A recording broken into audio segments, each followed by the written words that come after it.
All right, bro. What's your name? Don. Everybody calls me White Boy Money. White Boy Money? White Boy Money. How old are you, bro?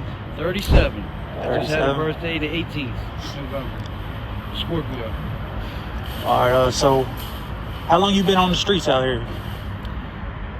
Out in the elements, probably, let's say 6 months. Yeah, last spring. You know, I've been homeless a little while. I've been sleeping in cars and in my cars and stuff, but out and really just being homeless without no kind of shelter pretty much this whole year. So far. If you had to say one thing that mainly led to the situation you're in now, what do you think that would be? Like, is there anything you would correct in your life? I mean, I know drugs have a big part of it.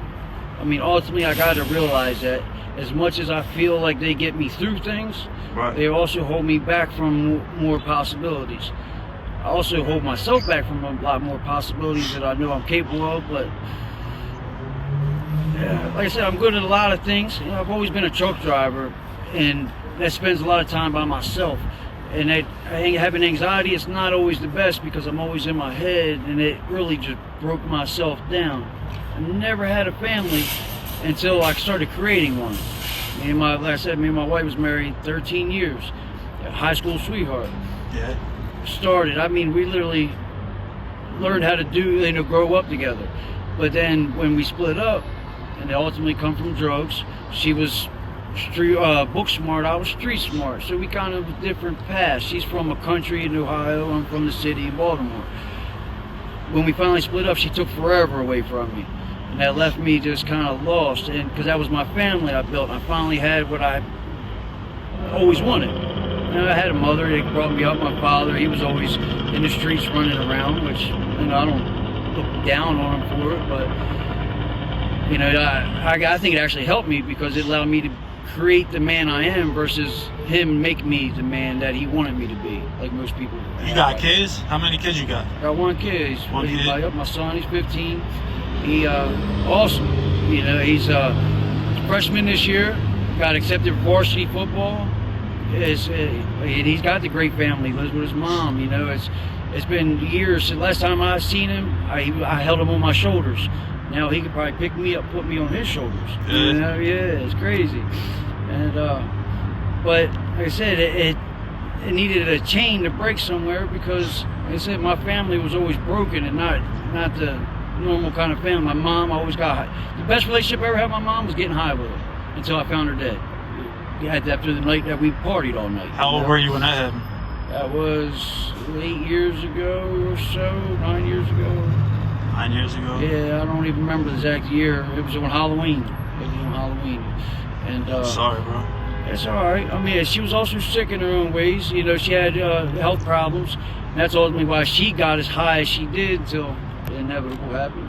How old were you when you first used any type of like street drug? 11 years old, and I smoked weed for the first time. A buddy of mine gave me a joint, and then by the time I was 12, my eyes are a dead giveaway. They always turn red. And you know the story of I was swimming and the chlorine got my eyes red. Some bullshit. My mom always smoked weed, so it was always, you know, she called me out.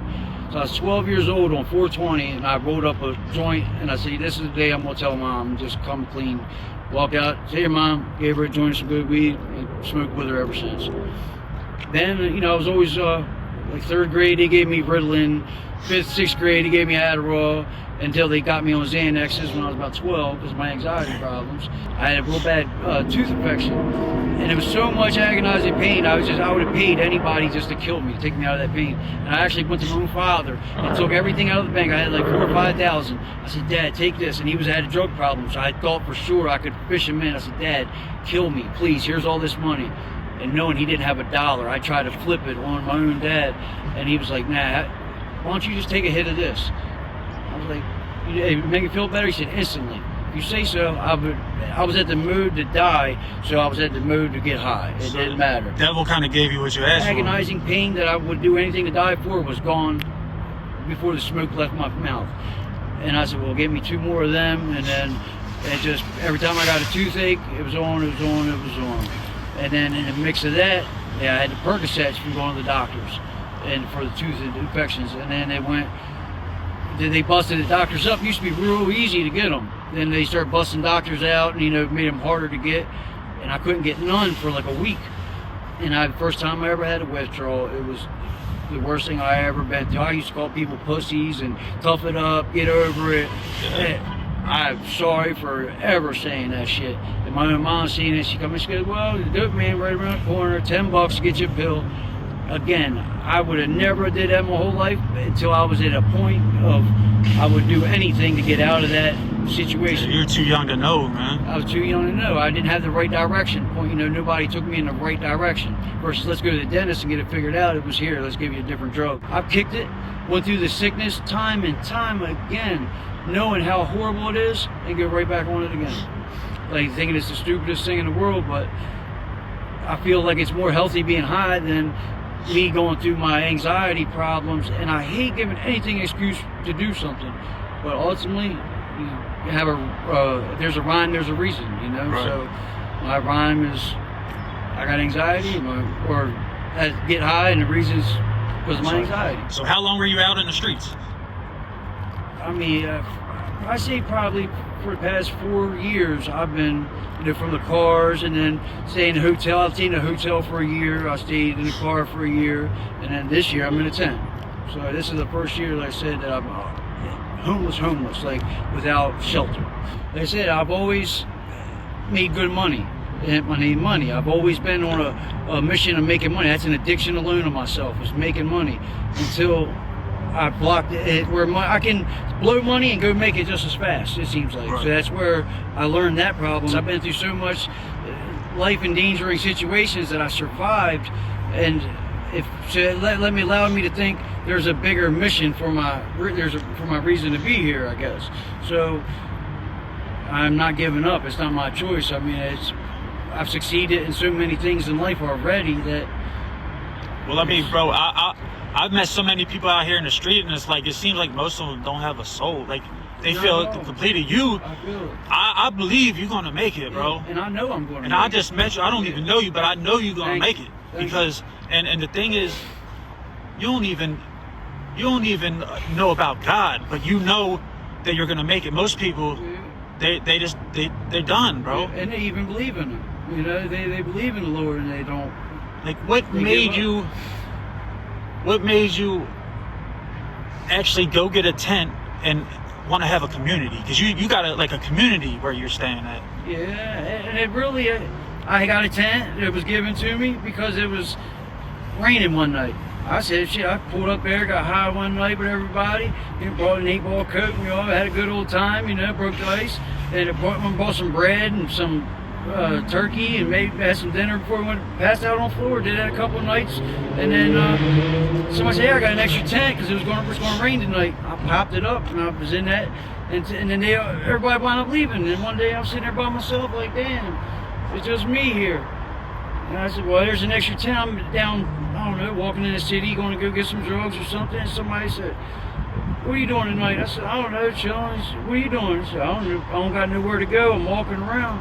I said, fuck that, come on, I got an extra tent.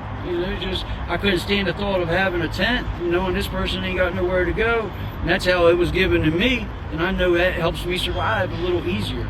So I got offered it off, and one person came, and then the preacher brought another tent one time in case we needed it. And same situation, somebody else came, I said, hey, I got a tent, here you go. And there's 3 of us hanging out there, and they all kind of look at me because I teach them, look, I look at the weather, I prepare them for, the scariness, like this cold that came. I said, wow, this next rain, guys, after that rain, that's when you're going to feel the cold. So start getting your blankets, try not to buy a dime of weed, buy a new fleece blanket or something, buy an extra pair of socks.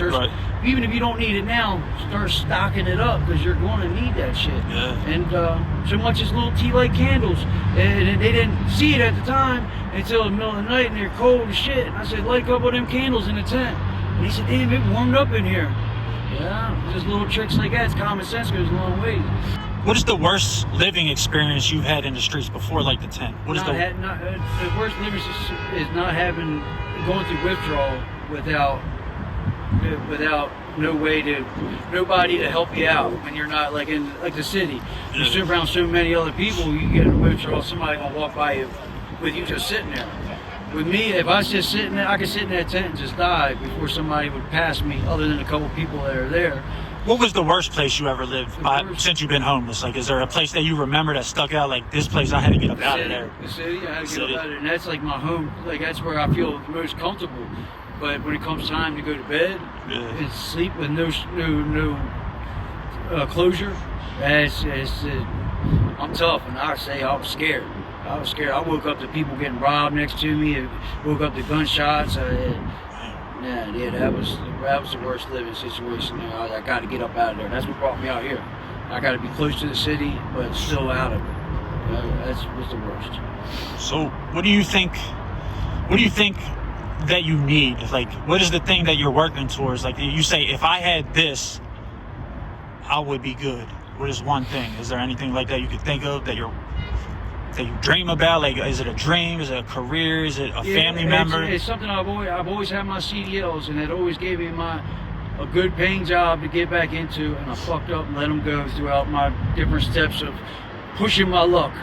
You know, I fucked them up myself, and that was the worst thing, because that always, throughout prison, throughout hard time, good time, I always had a good paying career, whether my background or not. They're always, truck drivers will never extinct. My dad always said it too. Don't ever fuck your license up. And I fucked them up, and that's ultimately what got me at the bare minimum to get by. What you need to get them back? Is it possible? Oh, for sure. I done went through the suspension. I ultimately got suspended because I kicked dope, got on methadone. And I was driving for speeding down the road one day, got pulled over, and I had my lockbox full of methadone. Cop said, "What's in there?" I'm methadone. When was the last time you took it? Whatever, long story short, they automatically suspended my CDLs for a year because I had possession of a controlled substance, even if it was in my name, a controlled substance in my possession.